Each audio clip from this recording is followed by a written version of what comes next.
L'huile pour le luminaire, Exode 25:6. Commande aux fils d'Israël qu'ils t'apportent de l'huile d'olive pure, broyée pour le luminaire, afin de faire brûler la lampe continuellement. Lévitique 24:2.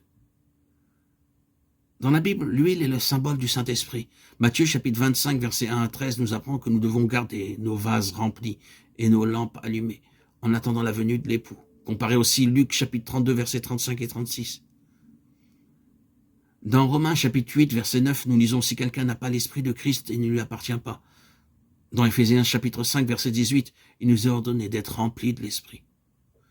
Une fois sauvés et rachetés par la grâce de Dieu, nous entrons dans une nouvelle famille, la famille de Dieu.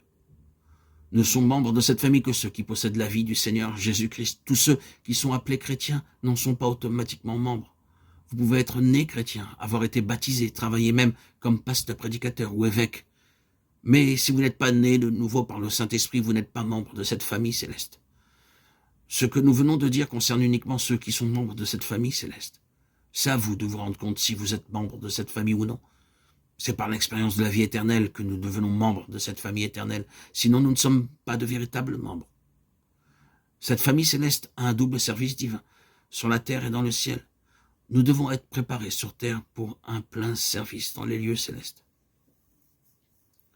Les détails du tabernacle nous apprennent beaucoup au sujet du service terrestre ou céleste. Nous avons vu que dans le lieu saint, la partie extérieure, il y avait 3 objets. Au sud, le chandelier d'or à 7 branches. Au nord, la table d'épins de proposition. Et au centre, l'autel d'or pour l'encens. L'encens devait brûler sur l'autel jour et nuit. La lampe devait rester allumée jour et nuit. Les pains de proposition devaient être gardés là continuellement et renouvelés chaque sabbat. Ces 3 objets composaient le mobilier du lieu saint. Veuillez lire la description du chandelier dans Exode chapitre 25, versets 31 à 40.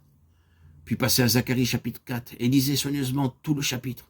Là, vous verrez comment Dieu a merveilleusement révélé depuis le commencement tout notre service sur terre. Ceux qui ont des yeux pour voir et des oreilles pour entendre peuvent comprendre. Dans ce chapitre, Zacharie vit dans une vision un chandelier d'or, alimenté continuellement avec l'huile de 2 oliviers, Zacharie 4, 2, 3 et 12. Alors l'ange de Dieu lui dit, ces 7 branches du chandelier parlent de la puissance par laquelle j'ai sauvé le monde. Mon travail ne peut pas être accompli par l'intelligence ou la force humaine, mais seulement par mon esprit. Zacharie 4, 6.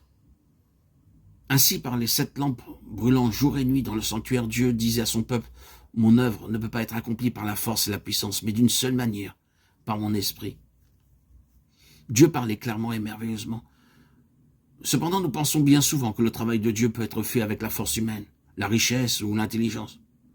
Pourquoi voyons-nous de nos jours une telle stérilité spirituelle parmi le peuple chrétien? Il y a partout de la stérilité spirituelle, même si nous pensons être forts.